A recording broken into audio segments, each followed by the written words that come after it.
Hello, dolls. Welcome back to another Thriving Thursday live stream. I am extremely excited for this series. You guys know that I have shared my own journey with mental health and all of that good stuff. So as you're coming in, you know the two things you got to do: like and share. Let this be shared to at least 2 to 3 friends or on your social media platform, whichever one you prefer, or both. You know, I won't complain, but I really appreciate it. It helps me a ton. Also, likes go a far way. And of course, I would love for you to join the family and subscribe if you haven't already. I cover all things business, faith, and life for the modern Christian. So I'm glad to have you here. Hello, Yasmin. Are you still in New York, sis? Or are you back home? And thank you. You know, this is the one day of the week I get dolled up for real. So I try, but I have shown up barefaced before. So if you're watching the replay, we're going to get started around the 4-minute mark today. So feel free to skip ahead if you want, or you can just listen to the announcements. So as you guys already know, if you are wanting to join the newsletter just to get like a more, like intimate conversation with me or anything like that, then click down below. I send it out on the 1st and the 15th of every month. And it's where it's like our one-on-one conversation. I tell you what I'm working on, what's going through my mind, what God's doing through me, in me, around me, whatever. Like, it's really just personal. Also, if you are an aspiring creative entrepreneur, like you have gifts, talents, and you're like, okay, I want to figure out how I could create an income from this, and you have no idea where to start, or maybe you started and you need someone to help you create a cohesive like side income or business, then look in the description box and book a creative consultation call with me. You'll see it more towards the bottom. And also, like I mentioned, don't forget to subscribe, but also look in the description box for our guest information. I put all the main websites, but of course, throughout this conversation and at the end, she'll let you know how you can reach her and all that good stuff. So please, if you can, make sure you stay to the end of this conversation. Bring your questions, bring anything, like let this be an interactive chat. So I'm looking forward to this. It's going to be a very, very good conversation. It's much needed, because May is Mental Health Awareness Month. So I am looking forward to that. Oh, you got back last night. Okay, well, I'm glad you made it back home safe, because I was like, look at sis living her best life in New York right now. Like, I was literally just telling my nephews I wish I could go visit them in Jersey, because my older one graduates with his associates. Well, technically it's his high school graduation, but it's like one of those special schools where you get your associates and diploma, the high school diploma at the same time. But I'm like, yeah, I can't make that trip, unfortunately. So, but he's probably going to come down to Atlanta to see me and my family. So it's all good. But I can't wait to hear more about New York, sis. And I got to give you some updates on some other things too. Also, if you guys missed any of my previous videos, you can check that out on my channel as well. They're all there. Also, don't forget to leave comments as well. I like to hear you guys' comments and just continue on the conversation and all of that good stuff. So we're just going to wait about another minute to give YouTube a chance to send this out. Hey, Michelle, no problem, sis. I appreciate you watching the ads. That's another free way that you could help me out too. Like, just let it run for a little bit, at least 30 seconds. It helps the channel a lot. So I appreciate all of the support, any which way that you can give it. I'm not going to complain. So just a few more seconds. Like I said, then we're going to jump in. We're going to do an icebreaker game, and then we are going to get into these questions. So if you have questions, make sure you gather them, because I will try to do a brief Q&A at the end if you do have questions. So I'm looking forward to this though, y'all. And it's been a busy day. I hope everyone, all the mothers too, had a good Mother's Day. Me and my mom turned up all weekend, and now I'm recuperating physically and financially, but it's all good. Praise the Lord. So I was enjoying myself. So I'm not mad at it. And my mom had a good time too. So that's what it's really all about. But I hope all y'all had a good Mother's Day. And if nothing else, you got some rest, because I know I've been getting some rest. It's much needed. So we're going to go ahead and get started. Our guest tonight, like I've said, or like you've probably seen in the title, her name is Roslyn Rene. She is a Christian mental health therapist. She also is a creator of Therapy as a Christian podcast, which is really good. If y'all have not listened to it, go ahead and subscribe, follow, listen to it, share it out. It's really good. And she is a mom, a wife, just a boss out here for the kingdom of God. So I'm really excited to have her here tonight, and she's going to share all of her gems, and we're just going to have a really good conversation. So without further ado, I'm going to bring her in, show her a warm welcome. Hey, sis. Hi. Hey, boo. How are you? I'm good. How are you? I'm great. Thank you for having me, sis. No problem. I'm so honored. I'm not going to lie. I was a little nervous out of excitement, because I really love your podcast. I was like, oh my gosh, she's going to be on my channel. So yes, of course. Yeah. Girl, this is my topic. So I am here for all of it. I am here for all of it. And we absolutely love it. We absolutely love to see it. So the icebreaker game we're going to play is called What, Where, When. So I'm just going to ask you six questions, 2 in each category, and they're going to be what, where, and when questions. So Okay. the first one is, what was the last TV show you binge watched? Let's see. Was it The Ultimatum or Selling Sunset? I think it was Selling Sunset on Netflix. Oh, I need to check that out. I keep seeing it pop up. Oh, I just live for the drama. It's probably not good for me, but it's just so good. But that and The Ultimatum, I think, were the 2 shows. Same. I'm finishing up The Ultimatum now, and I'm just like, why? Like, it's so. Giving what it needs to give. It really is. It really is. So, next question is, where is your dream vacation destination? I would probably say Paris. Paris would probably be the place. Dream. Yeah, that would probably be the place. Yes. Yeah, I think for me it will be Greece. Ever since I took like a Greece literature class or something in high school, I'm like, I want to go. Like, I want to go so bad. So I'm looking forward to that one day. Yes. Hello, Z. I'm glad that you're here. Z, that's my sis. Oh, hey, girl. Hey, sis.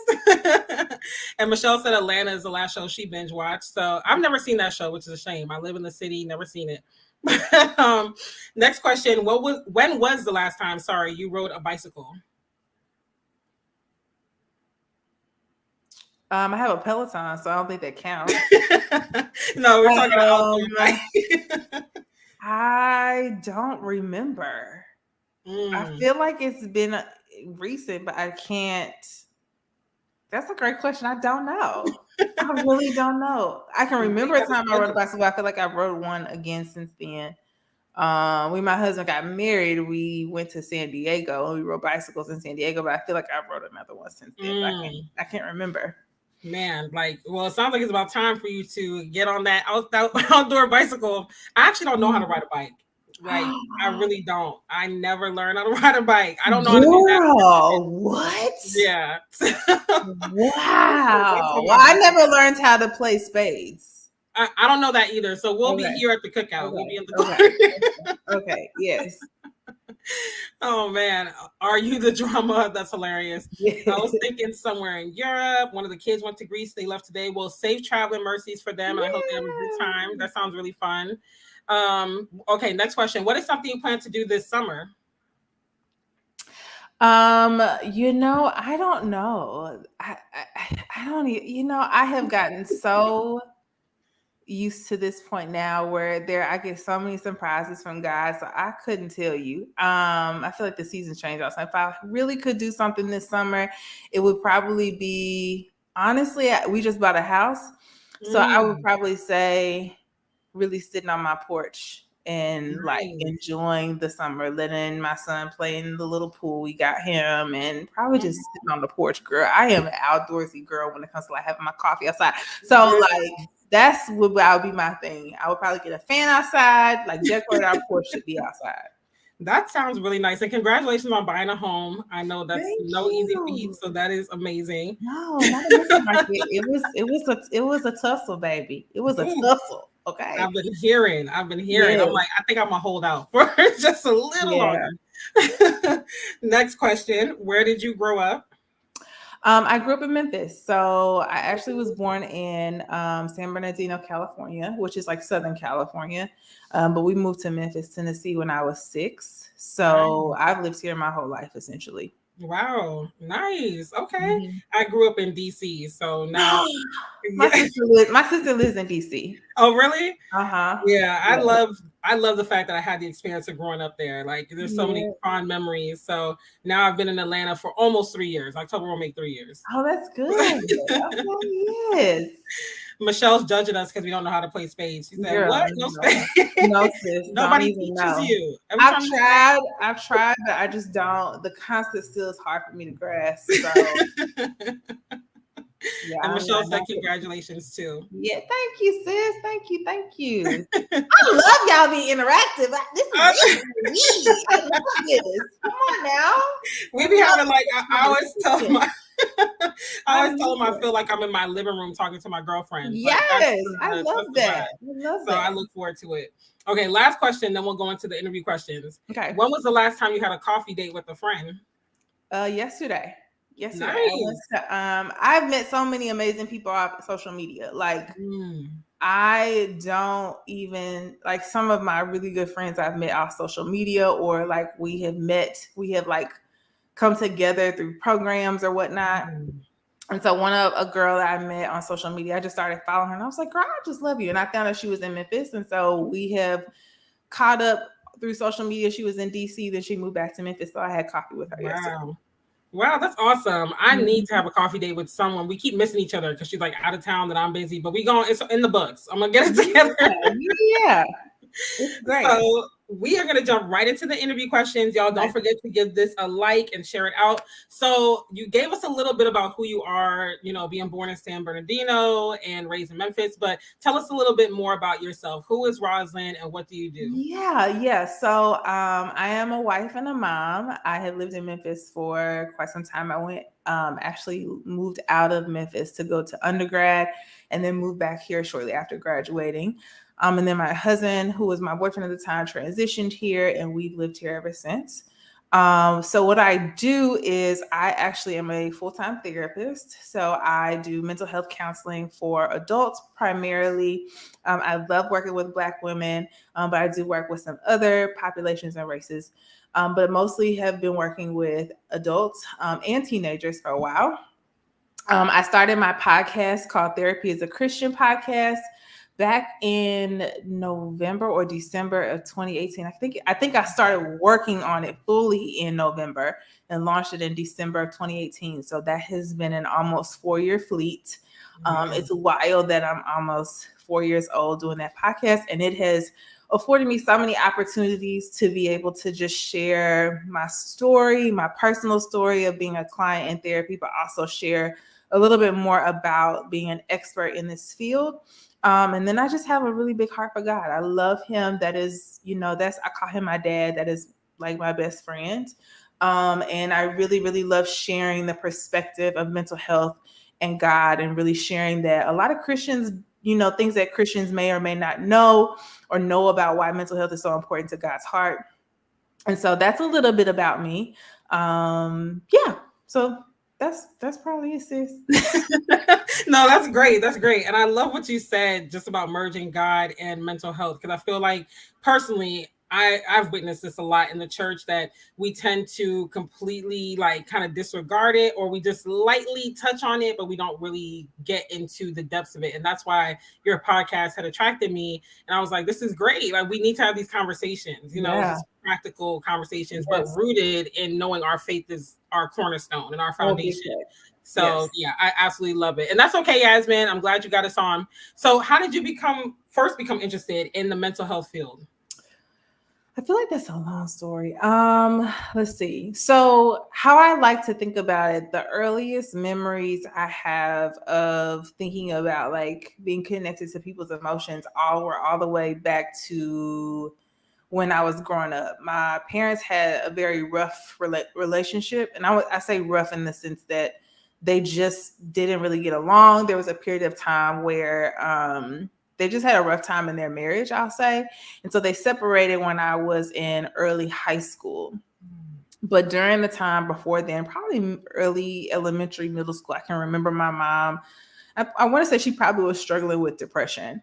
And I remember just always feeling like wanting to know how she felt, and she would cry and I would want to know. And she doesn't ever care about me sharing this stuff. So shout out to my mama. But I can remember just feeling very connected to her emotions. And I'm also a people watcher. So I'm very observant. I really like to look at people. I love to engage in conversation with people. I have so many memories of when me and my husband were dating. He just always said, you be getting people's business. I'm like, I'm not trying to get in their business. Just share their business with me. So I have just always had memories of just being a conversator and talking to people. And then I want to say in undergrad, I remember just being really fascinated with psychology and just understanding the mind and all of that. And at 18, I don't think you really kind of truly know your idea of purpose or what that looks like. And so I actually wanted to work with kids at one point in time. And so I changed my major to child development family studies. And then shortly after graduating, I worked at a company here in Memphis that works with teenagers. Found out very soon that it was not really something I didn't want to work with kids in the capacity I was working with them. And so I worked in foster care and then worked in foster care for about a year and a half. And from doing that, I realized that the only way for me to do deep work or do real mental health counseling was to go back to school. And so that was what I did. I always still had a mind for business. So it's interesting to see how that played out now. And now that I'm a full-time entrepreneur, I have a practice, but then I've done some other business things. I've had courses, I've done group programs. And so it's interesting to see how those two have merged together a lot. But I really got into mental health around just the time of actually going back to grad school, and then really, really delved into it once I became a client. I think that really piqued my interest more because I got to see the true transformation of what therapy really does. And then really kind of coupling that with my faith, I think going to therapy pushed me to God. And so that really was where I became really passionate about wanting to share like what it is, what it looks like, because it wasn't, I think more so since the pandemic and really like late 2019, there's been more conversation of mental health being in the forefront. But when I went in, I think top of 2018, there was no context of what it was like to be in therapy as a Black woman, but also be in therapy as a believer. And so that's kind of where I felt like it was helpful to share just this perspective. Yeah. And even for myself, like I know this year I started looking for mental health services because I just felt like it was needed, and I'll share more about my story at the end of the month during that live stream. But it's like pretty much impossible right now to find, especially when you start looking at, like, for me personally, I prefer to work with a woman of color. I just feel like I'll be able to bond with her on a different level. I prefer to work with a believer. So when you start narrowing it down, it's like, oh, there's only one in like a 50-mile radius. Okay, perfect. Like, so it's not as accessible as I would like. And so I have a whole nother video coming up on that. But yeah, I love how you mentioned that. And it doesn't have to be either or. We could have our faith intact and still see conflict. So absolutely love that. Hello, Desiree. I'm glad you're here. Michelle said you are so goals. I've been thinking of going to grad school for social work. Oh, yes. That's what I went to school for, sis. Yes. Reach out to me if you have questions. I would love to help you with that. Yes, definitely hit her up. Definitely. She said confirmation. Won't he do it? Right? Look at God. So as a Christian, do you feel like discussing mental health is still taboo overall in the church? And why or why not? So I think it is becoming more prevalent. I don't think it's as taboo now with correct information and like really, really delving into it and really coupling it spiritually. I think there still is some kind of misunderstanding. I think there is not as much of a stigma. I think more so than anything, there's just been a whirlwind of a push for it. I think the other part of that is really having clinicians, like real mental health counselors, really being a part of that conversation as well. I think that would help. But I do think that it's been more of a discussion. I think it has been more valued. I think it's been more seen. I think it's really breaking down those walls of judgment, and it's creating a culture, I feel like, in the church of more vulnerability of the struggle, because our walk in faith is not cookie cuttered. It's not simple. It's not easy. You could have a close relationship with God and still struggle in your mental health. You can have a close relationship with God and still struggle with anxiety or depression or social anxiety or postpartum depression or whatever that looks like.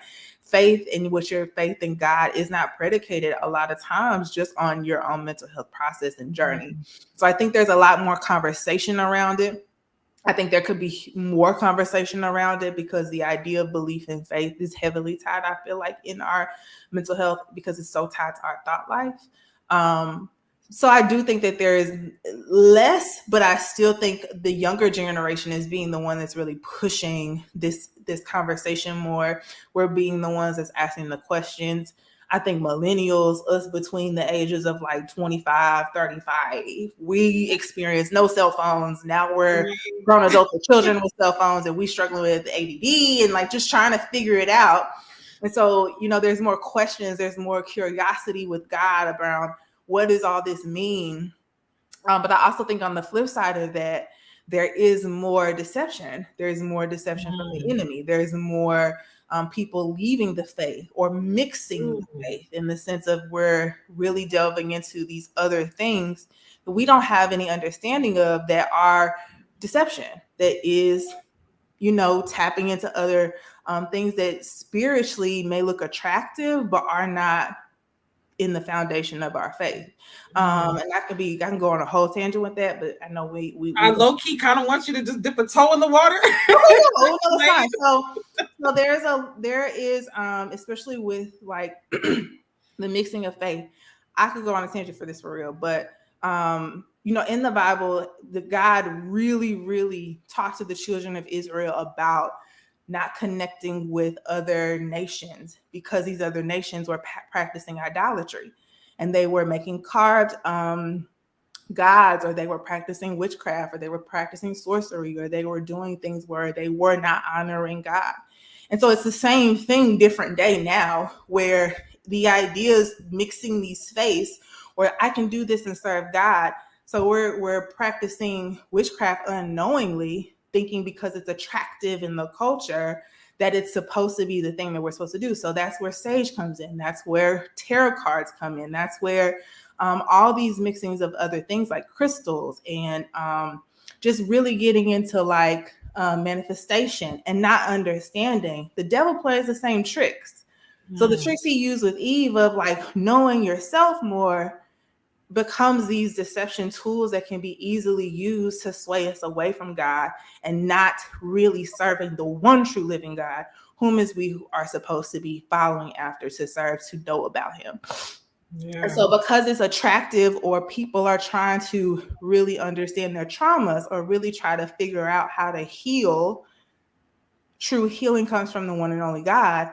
We're not understanding that we are practicing witchcraft. These things are very tied to the occult. They're very tied. Like, I remember when I was just studying tarot cards, and even in the mental health space, practitioners and clinicians using these tools in counseling to try to help people know more about themselves, and not understanding that these are not tied to the one true living God. In fact, God even told the children of Israel, kill the sorcerers. I don't know the scripture is specifically, I want to say it's in Exodus or Deuteronomy, but he instructed them to not engage with other nations because they would serve other gods. And so the children of Israel do the same thing. They would follow God, and they would just see something attractive, and then they would walk away from him, and he would say, come back to me, repent. And so all of these things we don't understanding are so tied to the occult, and they are tied to these dark places, and these open doors that we don't know are so tied to the enemy. And so that's why it's so important for believers to speak about these things, because it's not like we're trying to bash people. We're really trying to educate and say, like, be aware that these things are not tied to God. They are not tied to the one true living God who rules and reigns forever. They are literally tied to deception, and in the spiritual world, opening doors to the occult. And so I say that to say, bringing it back, it's very important that we understand as believers that, yes, it is important for us to heal these places, but it's important for us to heal these places with the Father, and using the word as our weapon and our tool, and to really ask him the questions of these dark places, and really asking him for help. Yes, that is so true. Like, you touched on so many things there. Like, it's crazy how far society is drifting away from just biblical truth, even within the church, because all it takes is an inch and the devil's going to take a yard. And it never comes like, oh, if you follow me, all this other stuff's going to happen. Like, it always looks appealing. It always looks like, okay, yeah, this is going to help me.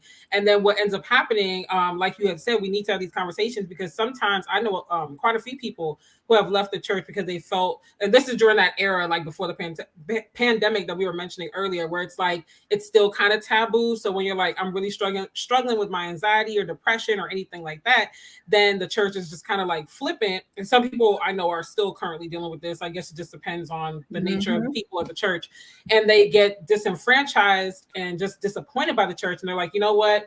I'm leaving, like, because they're not listening to me. They're telling me, like, well, if you just had more faith, you wouldn't be struggling with this still, or, you're not praying enough, or just get more in your word and you won't feel it. And so it's like, girl, that gets me going, girl. listen, it's like shifting it all on you. And I've dealt with that even as recently as the end of 2020, where it was like, well, just have more faith. You're struggling with your anxiety right now because you're not faithing it enough. Faith it up, pray it up, read it up, worship it up, you'll be straight. And it's like, dang, well, why am I still struggling? So then you start to feel a disconnect with God, like, well, I'm not good enough. And that's how the enemy gets in your mind. Like, see, you're not good enough. You don't have enough faith. Why are you even in church? Like, it's not working. And now you turn to crystal stuff, which, I mean, thankfully, by the grace of God, I never was tempted to go in that direction. But I know a lot of people who have. Yeah, and it's really unfortunate.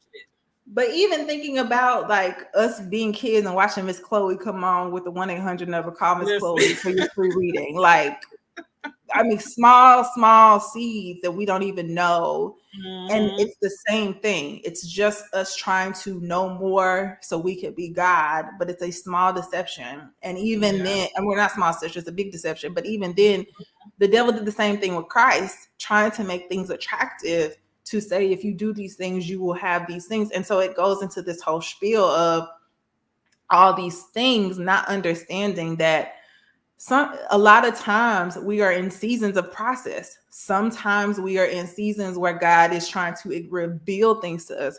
Sometimes we're in seasons of discipline. Sometimes we're in seasons where he's really trying to help us see and get closer to him and press into prayer. Sometimes it is you really just need to build a support system around you.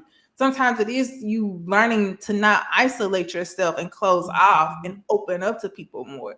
So it's just so many different facets of it. And so that's why I said, I think a lot of clinicians, especially that are faith-based, really do need to have these conversations because, and I don't know if it's enough of us, but have these conversations around the normalcy of what it means to be having a mental health issue, even down to something as simple as the food we eat impacts our gut health, and gut health impacts your mental health. Mm-hmm. Even just the food we eat can be causing you to have a mental illness or depression, or be struggling really bad with anxiety, and you don't even know it. So we're tying it to this spiritual space, which it is spiritual, but at the same time, why is my sis emotionally eating? Did she struggle with trauma in the past? Did she watch her mom have struggle with diet culture growing up, and this is all she knows to do to cope? And so we're not talking about just sometimes the normalcy of it, instead of this really deep, like, just understanding of, like, it's very close to God's heart. He created us to be able to have a relationship with him so that we can be exposed to this, to know the tactics the enemy uses, but we're still mind, body, and soul. So I think that's why I think we should be having those conversations way more. Yes, Michelle. If you go on Google and type in gut health and mental health, you can go on a whole whirlwind, sis. It's very real, very real. And even just how, because I was listening to some mental health channel on YouTube, I can't remember the name, but the specialist on that episode was saying, like, even just when you go to the doctor and, like, you get a diagnosis, and, sometimes just the way they phrase it, like, that could send you on a whole tailspin. So it's like, it's so many different things. So you are absolutely right with that. Yasmin said, you're so right. I need to hold on to that. Seasons. Hello, Kizzy Marlene. Hello. Hey, and Kizzy. It's crazy. Oh, hey. Okay. More fam. That's my Canada sister. Oh, hey. I got a lot of Canada supporters. So big ups to Canada. So don't forget to hit like and share, y'all. So what are some ways in which believers can be supportive of other people's mental health journeys without seeming out of touch or apathetic or anything like that? Yeah, so I think it definitely comes along the lines of just like loving in relationship. One thing I have learned, because I used to be hardball and be like, I'm gonna cut people off, and baby, I did. Because I was like, I don't have time for this. And I was also the person that would close myself off to my friends because I felt like I was a burden. Everybody else has their own lives going on. Why would I go and tell what I got going on to them? And so I think one of the things I have learned over time is that, more personally, is that relationships bring so much life to your life.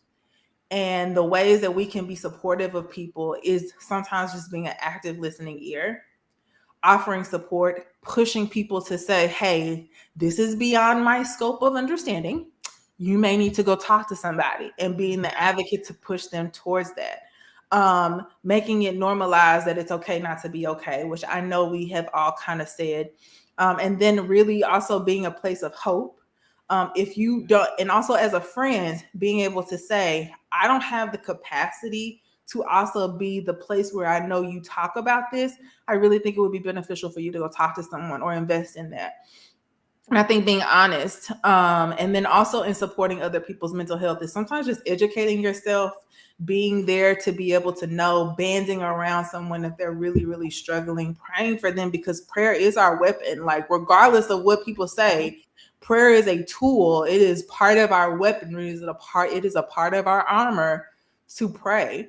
And so that would be another thing, because sometimes, especially somebody that is struggling with mental health, may be very spiritually apathetic. They may have a completely disinterest, which I have been there before, where I've been in harsh seasons. And it's like, I don't have the strength, nor do I care to try to pick up my word. Do I care to pick up my Bible and talk to God? Do I care to do this? Because right now I am so weak spiritually. And just having the awareness that if someone's weak emotionally, they may also be struggling spiritually, and just being a prayer part, like lifting them up. And so that can be very practical, but also can be very just spiritual as well to do so. Yeah, standing in the gap for people is so powerful. I know there have been times where, even just on this community that I built here, where I could send out something and be like, y'all just keep me uplifted in prayer. And I see the fruit of that prayer within hours or days or weeks. And it's just like, thank you guys for that. And I know there are some ladies in the chat, or even some that are going to catch the replay, that I can message and I'm like, sis, this is what I'm struggling with. This is what's going on. And that's helped me a ton to just know I've got at least 2, 3, 4 women that I could just be completely emotionally vulnerable with. I don't have to fake. I don't have to do it. I've literally messaged some of them in tears, like in the voice note, and they're just like, there. I don't feel like I'm being a burden. They'll check back up on me. So that goes a far way. And I know there's a scripture, I can't remember the exact one, but it's like basically when we don't have the words to pray to God, like even our internal groanings, you know, like he gets that. And so that's just the power of the God that we serve. Like, I know there's times where I close my eyes to pray when I'm having a mental health struggle, and I'm just there. I'm just sitting there, or just laying on the floor, and I'm like, God, like, yeah, because sometimes you don't have language. And I think we have, yes, see, that's my sister. She is my gift partner. But I think also we have to understand that one of the most powerful tools we could ever receive is language. Because when you are struggling and you don't know what to say to God, many times you have to know that just groaning is enough. You don't have to always know what to say. But when you do gain the language and the words to describe what's going on, how you feel, and I think that's one of the most powerful things therapy has taught me, is how to have language, how to have emotional, be able to emotionally pinpoint things, being able to just emotionally know what's happening. God, I feel disappointed in you because of this. Or why am I feeling like I'm in this wilderness season? You got me making all these decisions and I'm moving in faith. But baby, it's not adding up. There's the 1 + 1, because 1 + 1 is equal 15, and this don't make sense. But I'm moving in faith. Boy, make it make sense to me. So, like, and this is how I talk to God, Lord. I mean, y'all, okay, so just keep it real. And so you do need people, you do need, you know, the ability to process, but, you know, just knowing that it's enough is okay. Absolutely. That goes a far, far way. And I love that you already have your gap partner. Like, this is what you need. You need people like that. To be rich with language is another level of emotional awareness and intelligence. Exactly. And it really, really makes a difference. And just knowing you can be vulnerable with God, because that's another thing too. Some people feel like your prayer has to be like very like sermonic. And exactly how you just displayed how you talk to God, I go to God like that. Like, Make it make sense to me. I mean, I was telling him today, I said, oh, I need to be doing something else adding on to this, because I'm tired. Like, God, help your girl. So I think it's just important to be able to know, like, one of the biggest things I've learned is God can handle my good and bad emotions. I don't think that there's not anything he does he can't handle. And when I take out of context that I am rational, he is not, I can be rational with someone who is not rational, because everything that I do will always be a sacrifice to him, and he appreciates my sacrifice. And so Mm. I think when I give honor to who honor is due, it's just important to know that he honors it, period. So anything I bring, literally the ugliest parts that I probably will never ever share with anyone, probably not even my husband, I can bring to my father, and he knows how to take care of it.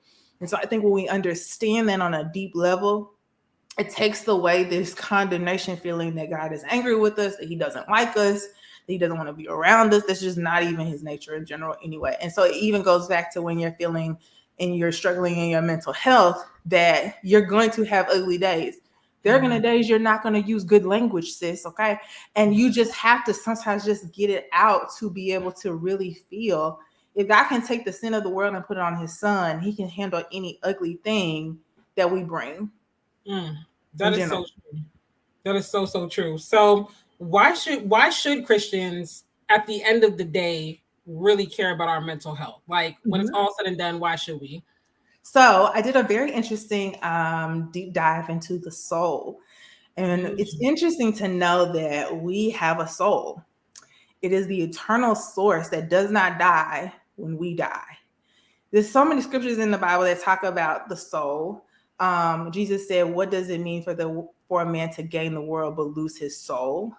I pray you good health, even as your soul prospers. So Paul is talking about, I pray you your body is well, even as you're spiritually getting along well. I don't know the exact scripture, so y'all can Google it. But he's talking about, I pray you're healthy in body, even as you're healthy in body, even as your soul is prospering, meaning that our spirit man, the part of us that is in line with God, that is eternal. There's so many scriptures about the soul. David talks about how my soul longs for you. My soul thirsts for you.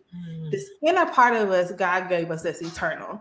And the Bible talks about how God put eternity in our heart. So we all feel this feeling of like there's something beyond this time frame.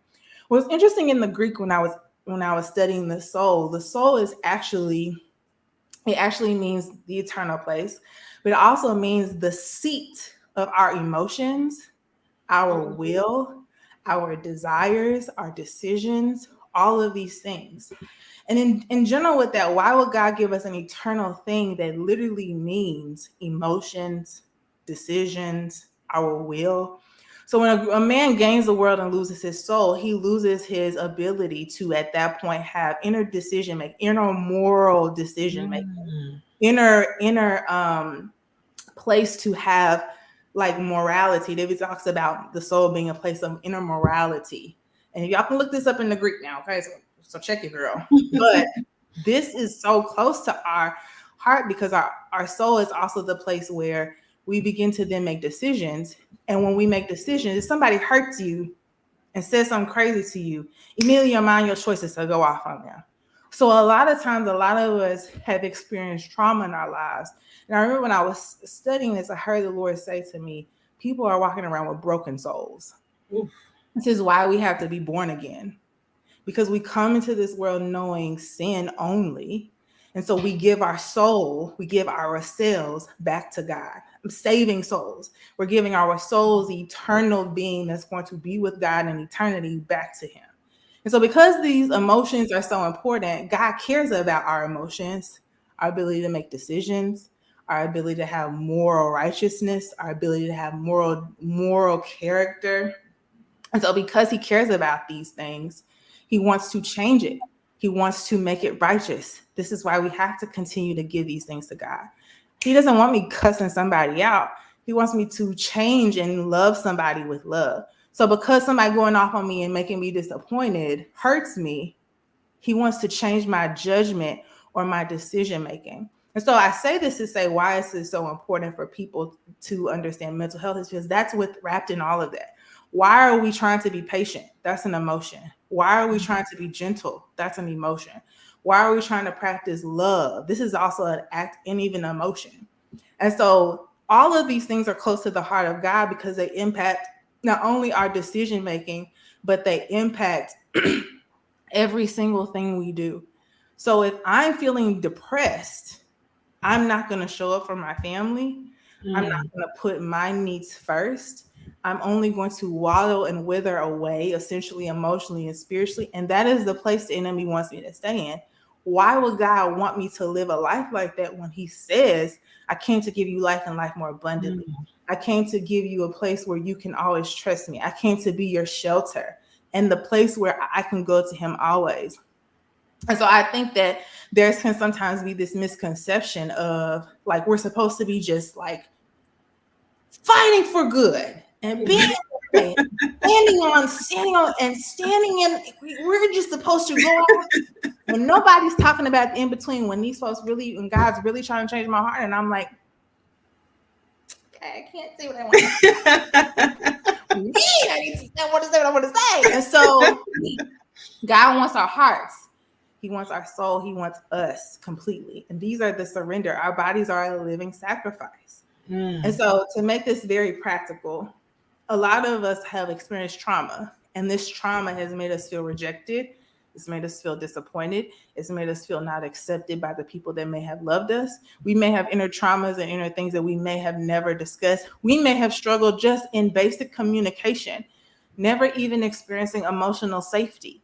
So because we don't feel emotionally safe with people that we've grown up with, we don't feel emotionally safe with God. Why would he not want to care about that? Because if I feel emotionally safe with you, I'll tell you my deepest, darkest secrets. And so that is the nature of our Father, who literally, if I break this down, break down like the whole purpose of Jesus, God is holy. He can't be close to sin at all. So he said, I'm going to send my son, let him take all the sin so that you can come through Jesus to have a relationship with me, to give me everything. And so that is the nature of him, is to be in relationship with us. Why would he not care about that? And so in order for us to be able to live everlasting lives, we have to work on our mental health, because we have to address the things that have separated us from him, not only in sin, but things that people have done to us that have caused us to even want to walk away from him. Yeah. So in the grand scheme of things, that's what I really believe. And I think it's very important to have those conversations. And it really can be something that, like you said, is a ripple effect. Like, I know for me, there was a period of time where I was like, forget people. I'm tired of all y'all, because it was just like, y'all are ghetto. Y'all are not giving what we need to give. I'm like, take me now, Lord, because I can't. It's like, I'm giving of myself. I'm giving of myself. I'm being vulnerable. I'm trying to trust.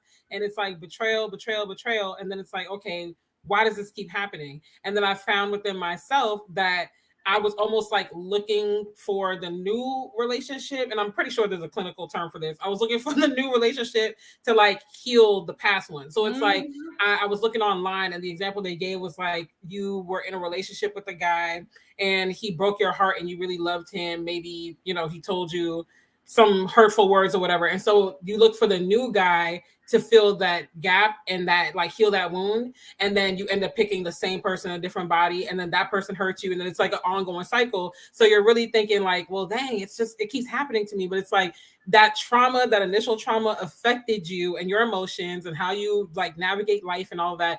And so hearing you break it down like that, it's just like, wow, like it's really powerful. Those events where you think, oh, I'm over it. It's like there's actual stuff going on that affects your behavior, how your perspective, all of that. And then you wonder why you are acting that way or why you're perceiving it that way. So I love that. I love that you said that.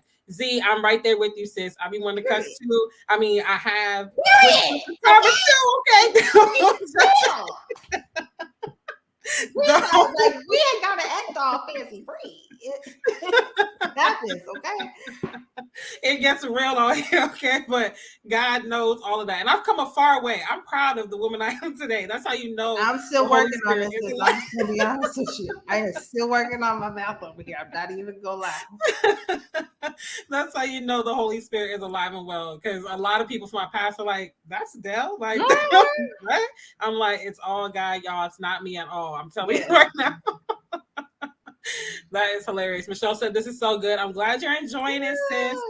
Good. So as believers, we know the importance of exercising our faith when it comes to physical health. We'll pray over that cancer, that diabetes, all that. But sometimes we neglect to do the same in our mental health. So what are some practical ways in which we can exercise faith in managing our mental health? Yeah, so I think one of the first things is identifying what triggers you. And sometimes that's really challenging because it does take effort and takes discipline and it takes really having a level of self-awareness. Really, the biggest thing is, if I could say in a simple way, is really asking God to show you yourself, like really show me me. If and I'm really thinking about it in a more practical way, is think about when you get upset. So if you find moments, and I ask clients this all the time, like when you find moments that you're happy, what was going on then? Versus when you find that you're happy and then you find something just sets you off for the next week. What was the initial thing that happened? And those will be identified as triggers. A trigger is an event, something that you saw, something you might have heard, something you might have felt. You could be scrolling Instagram and literally be just scrolling mindlessly, get off, and then be mad tomorrow and don't know why. Not knowing that you might be in a rough season. For me, I've been like in rough seasons in my business and I'm scrolling and I'm seeing all these people be successful. And I'm thinking to myself subconsciously. And when I say subconscious are the things that like are in your forefront of your mind, in your like awareness. And so they're like those hidden insecurities that you don't even know are there, or hidden things that you feel that come up and can get triggered and you don't even know. That could be something might be going on with your kid, and you see your mom, or you see somebody else that's a mom. Their kid might be running rampant and doing. It's like, why is my kid not doing that? What's going on with that? And so you get sad on yourself about your child not knowing that you were internally triggered. And so one of the biggest things I would say for sure when it comes to working on your mental health is really just being aware. The second thing I would say is to have some daily practices, because it is about daily disciplines. Like, as much as we don't like to talk about it, one of the biggest like things for us to understand is that it's important to have discipline. One of the fruits of the spirit is self-control. And so really being mindful to have daily disciplines, and whatever that may look like for you, whether it's journaling, whether it's having your quiet time, whether it's making sure you check in with people that are important to you. Me and my husband have recently started this thing where we try to check in at least every 3 days. We like sit down and say, okay, we need to have a check-in to get a meter on where we are. And so and that's a discipline to do, because you can go through the day and don't even be like, yeah, we see each other. I see you tonight. That's it. That's cool. But never really gauge and have a gauge on what's going on.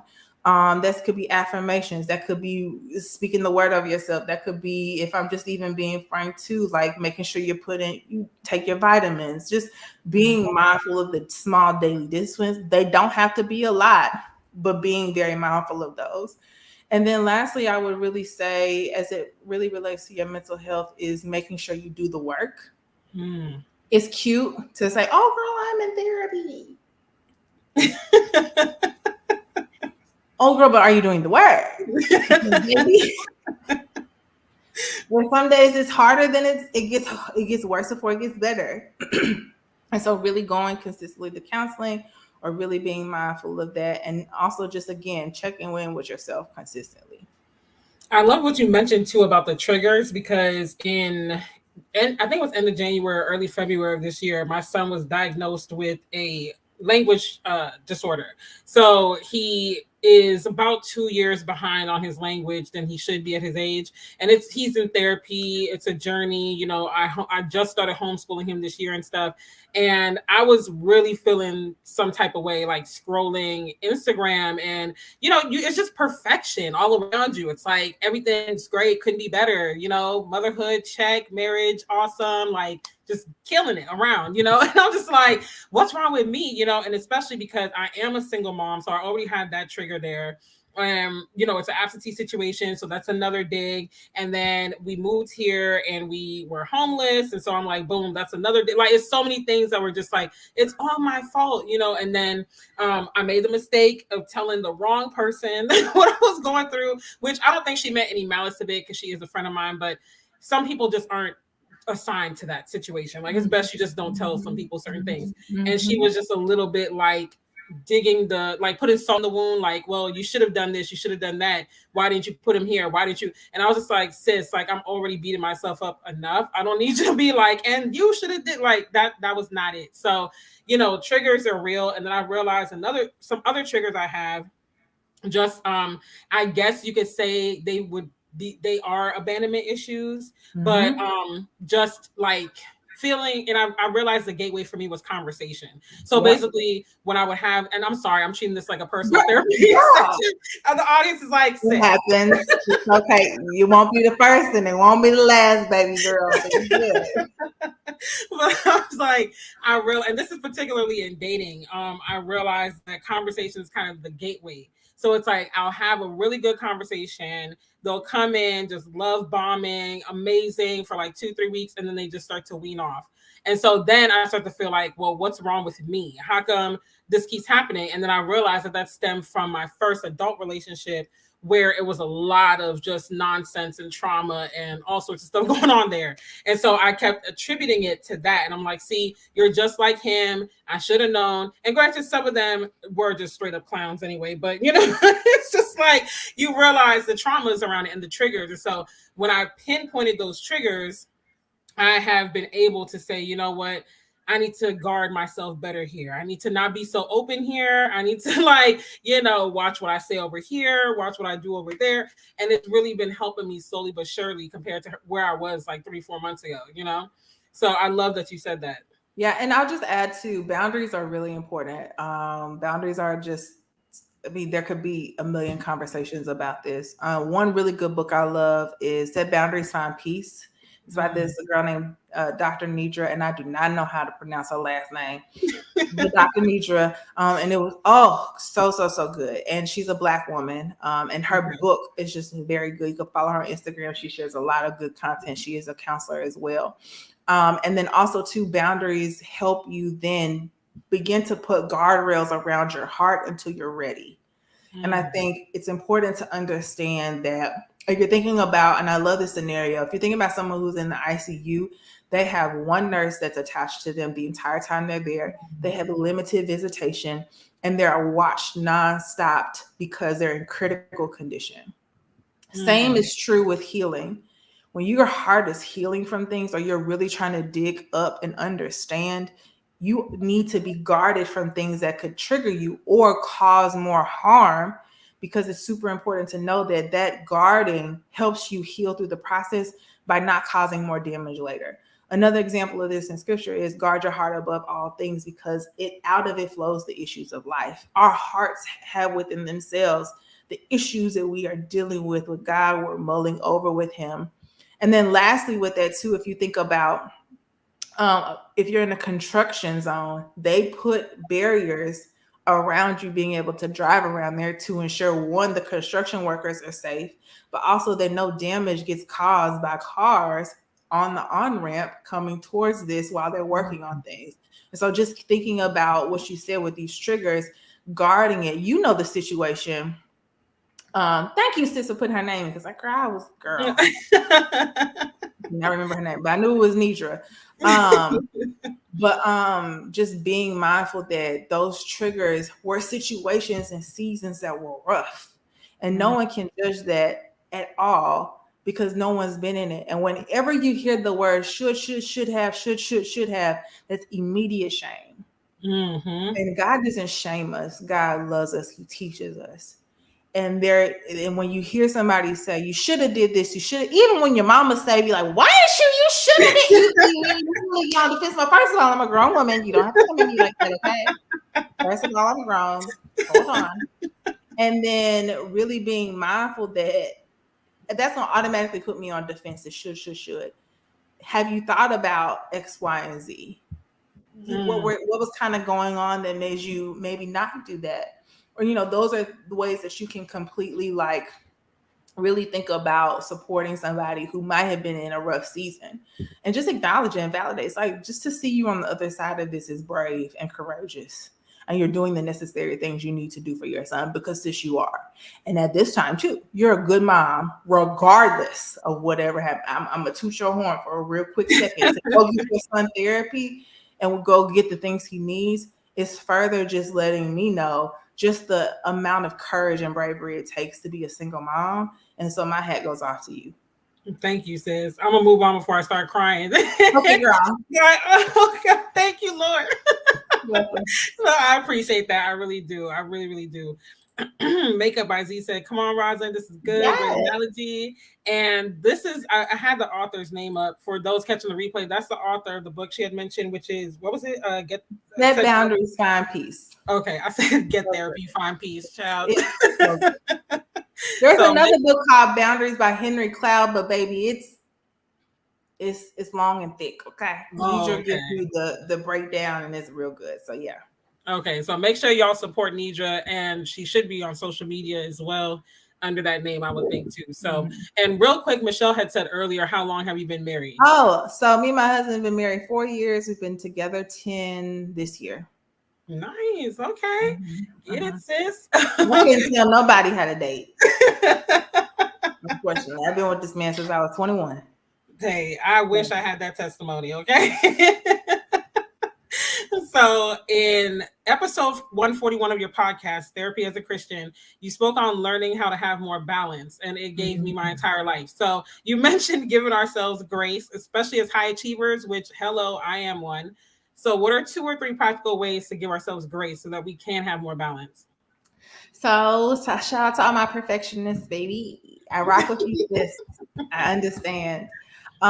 So one of the things I like to really explain when it comes to giving yourself grace, it's so easy to like talk about this. It's harder to put into practice.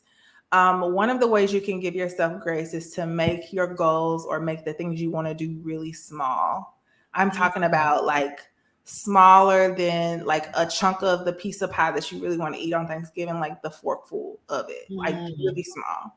Because one of the things with high achievers and people that struggle with perfectionism is we get validation and we feel happy when we achieve these large goals, or we do these large things, or we feel like we're getting tapped on the back when we do something well.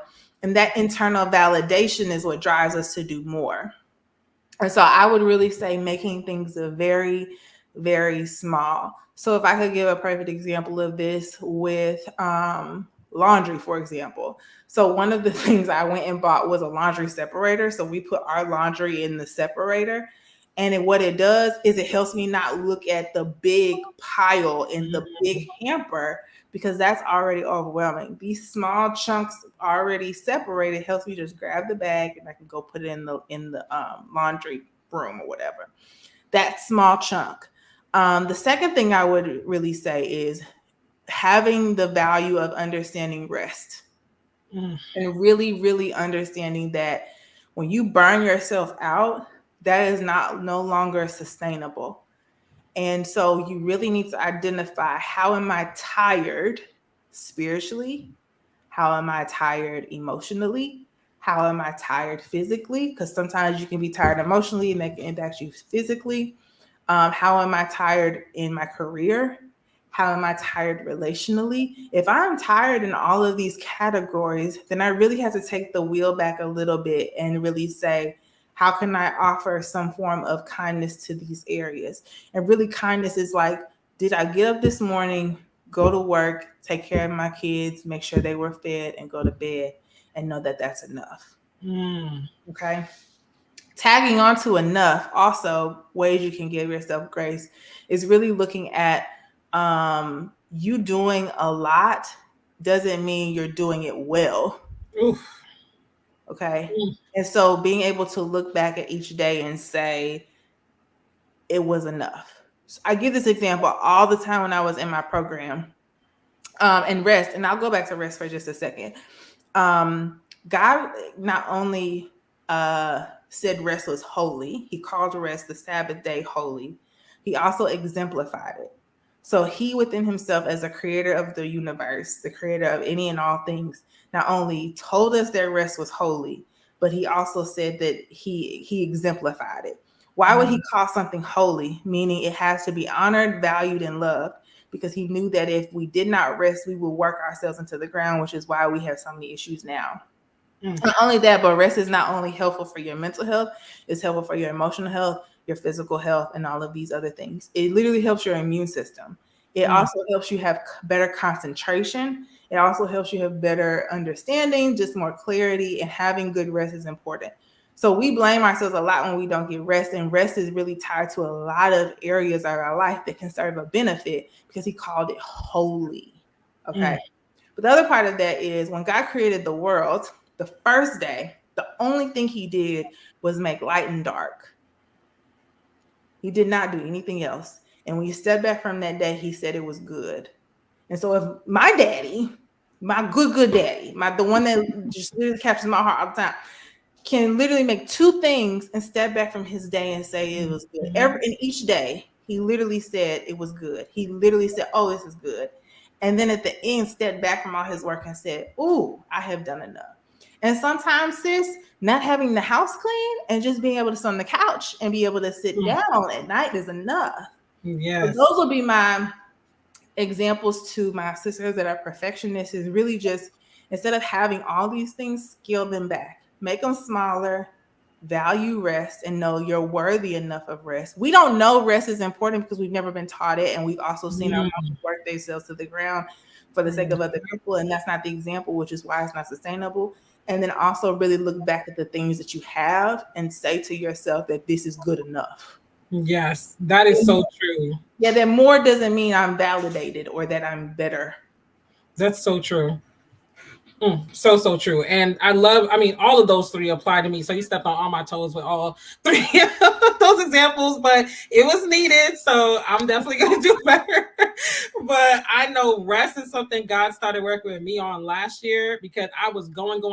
My business was thriving. All these things were going up. And it literally within like a week, everything, it was like one thing after the next. And I was like, okay, God, I hear you. Like, I need to step back. So I took like a 3-month hiatus and I just got back to just rest. And then I got back to the love of what I was doing because I was losing the passion and the love for my purpose. I was just like, oh, okay, these stats, gotta get this, and yeah, the money was there. I was booked and busy, but I was miserable. I was tired. And so when I took that hiatus, I was like, this is great. And when I came back, I was back like in a better position, more whole.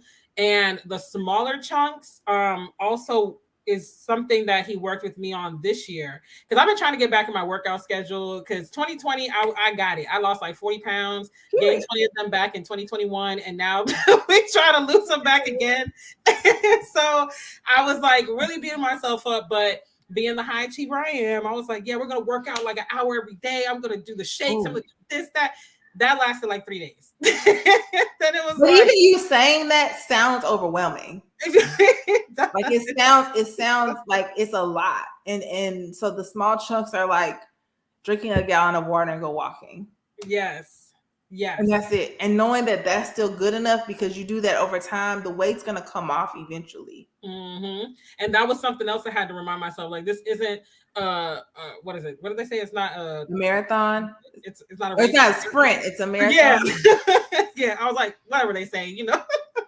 But yeah, that I have to remind myself of that because I want it to be like, I did it in 3 months. We made the goal. Woo. Okay, now we're on to the next. It's like, but is that sustainable though? And even if I did it, like I'm probably gonna be cranky in the process. My body's gonna be sore. I'm gonna be miserable. Like, so it's not even worth it. Just take those smaller chunks. It's so much better. Z said Enneagram 3, the achiever. I be needing my pat on the back. Yeah, like, and that I heard that comes from childhood too, in a time of perfectionism, where it's like where your parents or your community is like, yeah, good job when you do something. So you're like, okay, I got to keep doing that to get the praise. So you like work yourself too much, but I'm here with you, sis. We here. Michelle said rest. Okay, Holy Spirit, he just put this on my spirit during quiet time. Yeah. So you're stepping on all our toes tonight, but you're getting us together. Literally, it's real. It's very real. And Michelle said this other book called Essentialism talks about that too. Doing so much at once means you're not doing either of those things well. Yeah, it's like you gotta okay, so for those on the replay, Essentialism by Greg McCow. Yeah, so just take a deep breath, small chunks, and no, you don't have to get it all done today. It's okay. So you've had a few episodes on the podcast where you spoke on social media and its impact on mental health. And we could have a whole nother live stream or something. So in episode 128, you particularly spoke on interacting on social media to learn or to self-criticize. And I thought that was such an interesting perspective.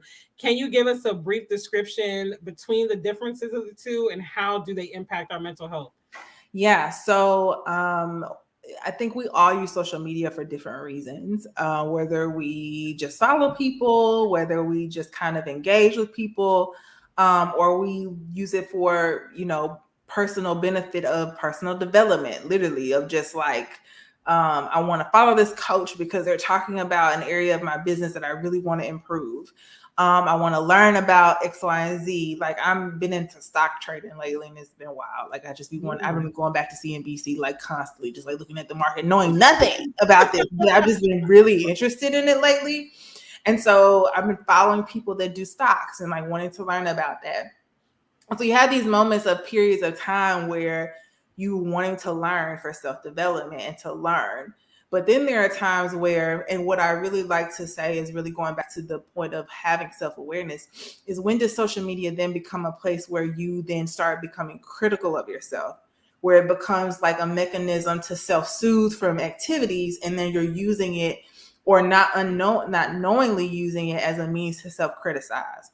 And so what that could look like is you're constantly going back to pages of people you're inspired by, but they internally still feed a place of insecurity in your heart. And it becomes an unknowing thing to where this becomes this ground of where we're not guarding our hearts. It feeds on our insecurities, but not only does it feed on our insecurities, it further makes this place of comparison, our lack of self-worth, our just a very like unrealistic view of what real life is. Because if you really take a break off social media, you realize real life is real. It is very, very real. And so you get to see like, this is a facade. This is not even the stuff I may post may be a highlight. Mm-hmm. But, and I say that to say like, it may feed on somebody's insecurity. And I've said before, if I even feed on your insecurities, unfollow me because that's not healthy for you. Right. So we really have to be mindful of what we're gaining from social media and what are we using the tool for. Unfollow people. If there's people that do not really bring you any type of understanding, I don't follow the Shade Room like 2 years ago. Now that don't mean I don't go back to the Shade Room to find out the news or whatnot, but I don't follow them for the purpose of their stuff brings a lot of negativity. It doesn't bring any type of wellness to my life. And so you want to use especially if social media becomes a tool where you find that you use it to self-soothe from different things, you want it to be more of a pouring in effect than not.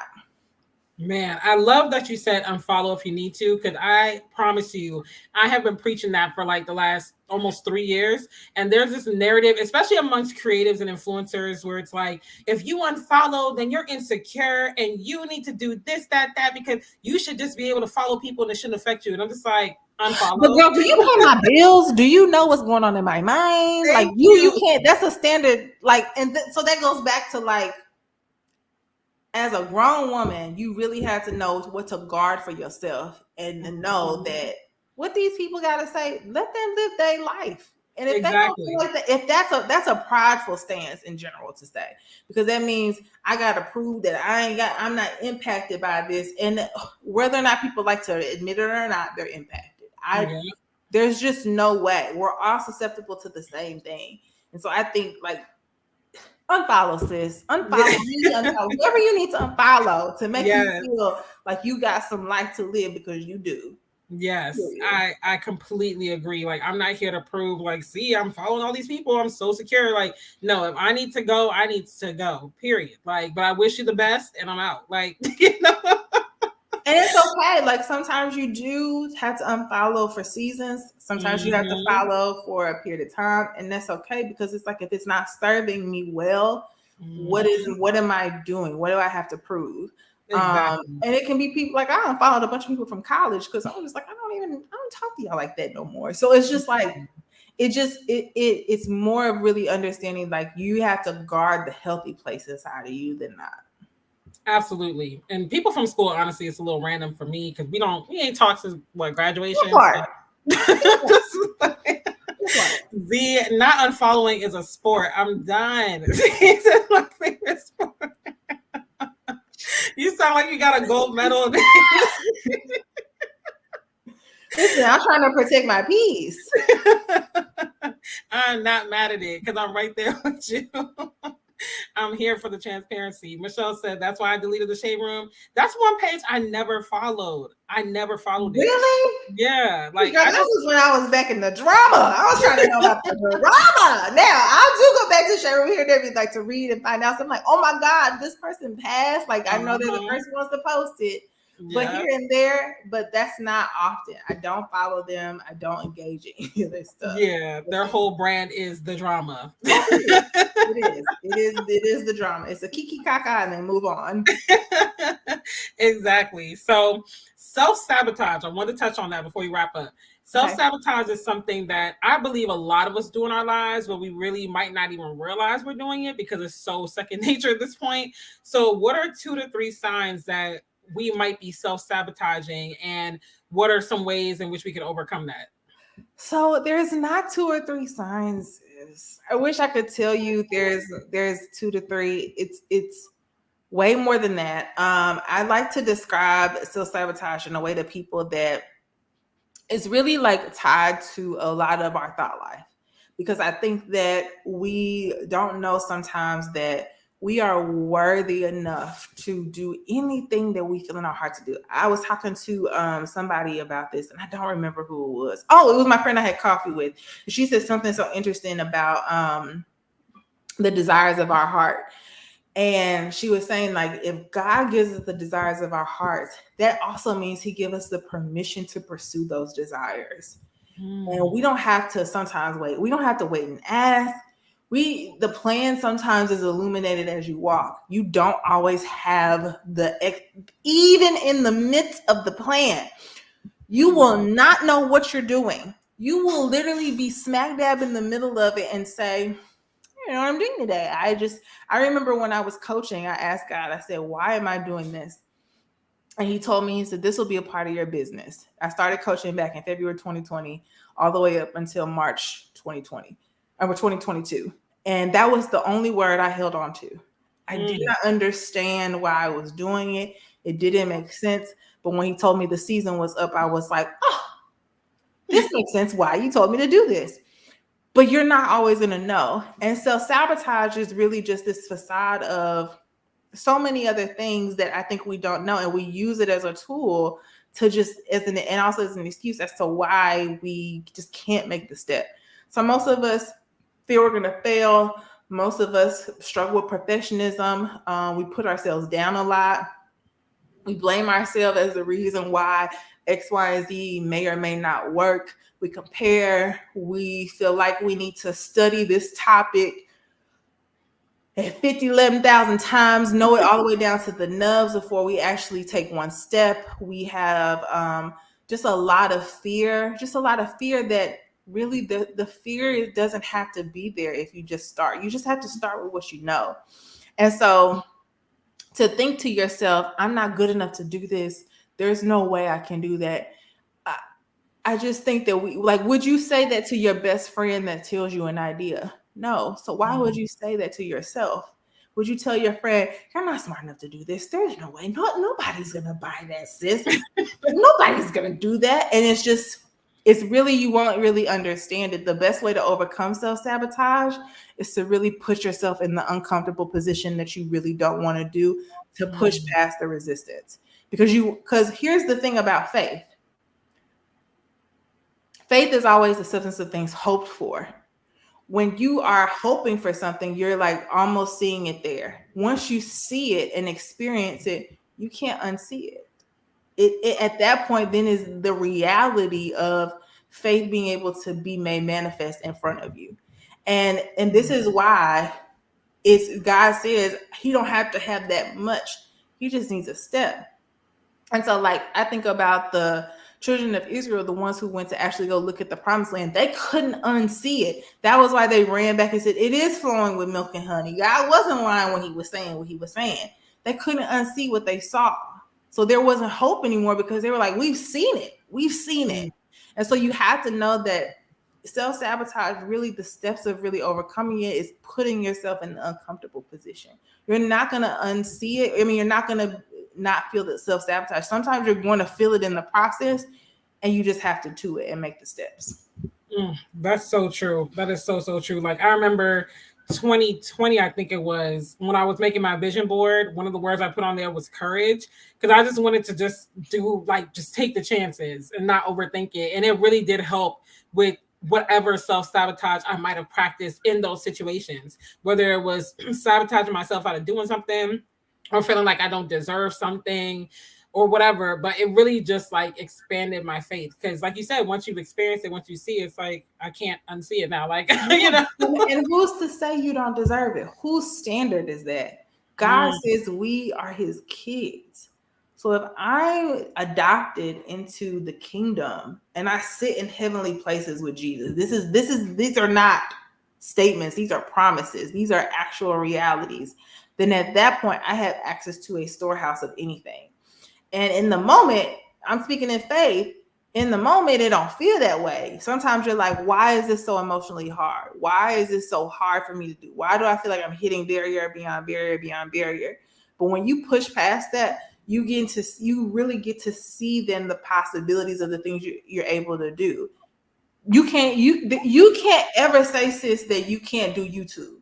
There's nothing nobody could ever say to you about being able to not do. Why? Because you push past the resistance of doing it to where it's like it's second nature now.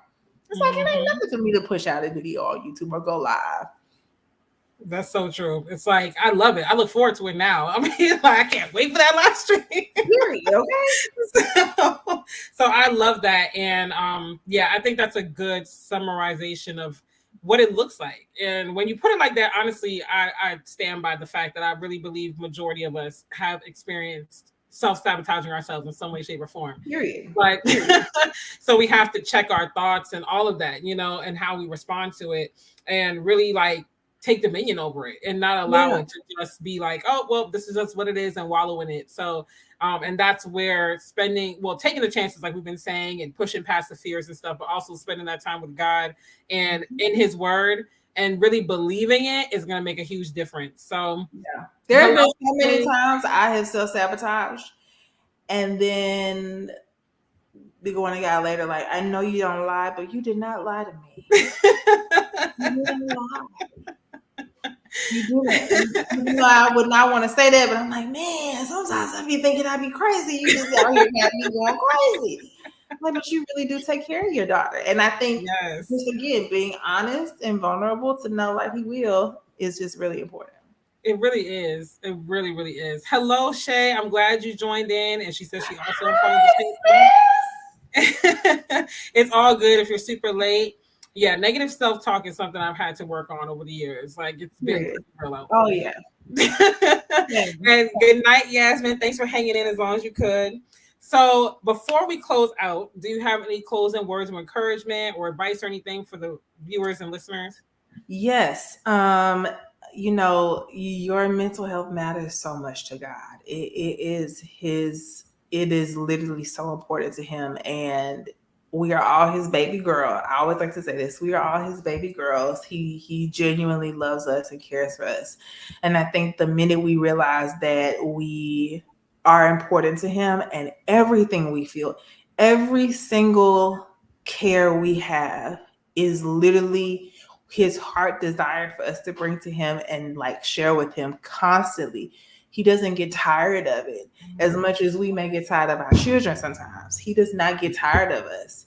And so my encouragement is to really know that your dad is a dad, like God is a dad, period. And the second thing I would say is take the time to give yourself the permission to heal, put boundaries up, give yourself the time. We all go through rough seasons, but those rough seasons aren't the denial from us being able to push past and do those things that we are able and called to do. So whatever it is, if it's a live stream, if it's a blog, if it's a post on Instagram, whatever your source of being able to bring value to people in this world, just do it and know that it matters. Everybody starts somewhere. Amen to that. Amen to that. Well, sis, I am glad that you came and chatted with us. You got us together. We had some laughs. You shared gems. It gave me my whole life, and I know it gave everybody else their whole life. So I really appreciate you for just gracing my channel. And hopefully, this won't be the last time you're here. Yes, yes, girl, I am here. Okay, let me know. It's all good. It's all good, Shay. And y'all, don't forget to give this a like and a share and subscribe to the channel if you haven't. But before you leave, I do want you to plug all of the things. Anything that you got your hands in, let us know so we can support. So I don't have my hands in much now. So I am starting to share that story, but I was coaching for 2 years. I was doing one-on-one coaching in my business, all kind of around time management. I launched a program in July of last year called Show Up Sis. I was helping people manage their time and really overcome self-sabotage and procrastination. But in March, God told me to put it down and told me to solely focus on mental health. So with that being said, I am doing therapy full time and not much on social media. I still do my podcast full time. So I do post my podcast weekly, but I am going to eventually start doing YouTube. Wait, you're not doing YouTube right now? Not really. I'm like, wait, I put a link in the description. Should I remove it before? Yeah, so I have vlog footage for years. Oh, Okay. okay. And I've had videos that God has said I need to do. My whole debacle with YouTube is editing, but it's just an excuse. So that's my next step to do is YouTube and share more vlogs because I will literally share tea with y'all. There's so many things happening. So YouTube, my podcast is the main place you can find me. That's where I share podcasts every week. I'm doing so much on mental health this month. And those are really the only, honestly, sis, that's it. So it's simple. I am at a 10. Okay. I got so many things. And I realized after doing coaching that it was just God really blessed me because it's a lot. It's a lot. I had my season with it. It was great. But online business is already it's challenging as it is, but it was really challenging trying to coach. And not to say I couldn't do it or could not have stuck with it, but really he was like, this season is up. Like you need to move towards what I've already told you need to be doing. So yeah. So my focus now is all mental health. I don't do really anything related to Show Up Sis anymore unless somebody wants me to talk about self-sabotage and time management, but I don't coach or do anything like that. So I really want to try to be obedient with that. So that's all I'm doing. Podcasts and follow me on YouTube. I will drop something soon because it keeps coming to my mind to do. Okay, and I think the YouTube channel I linked is your name. Is that the one? Okay, because I was like, I put one. I looked it up, and I was like, oh yeah, it's like Roslyn Rene, Therapy as a Christian. So I'll post the podcast on there, but it's not really anything much on there. It's not that entertaining. Are you gonna build that same one, or are you gonna start a new one? No, I'm gonna build that same one. I'm gonna post podcasts. I'm gonna post vlogs. I'm gonna share topics around mental health because, again, I really would like to talk more about conversations like this, and maybe I can have you on there too. Yeah, that would be really good. That would really good. So yeah, definitely keep me posted. So I have the right link in the description, so y'all can go ahead and subscribe. Please subscribe. Go ahead and follow the podcast wherever you listen to podcasts, and just follow her on Instagram because you never know what God might tell you to do. So you want to be in the know for when God gives her an instruction. So you're following. So I'm gonna let you go, sis. I appreciate you again. Thank you so much. Thank you. Bye. Bye. Have a good night.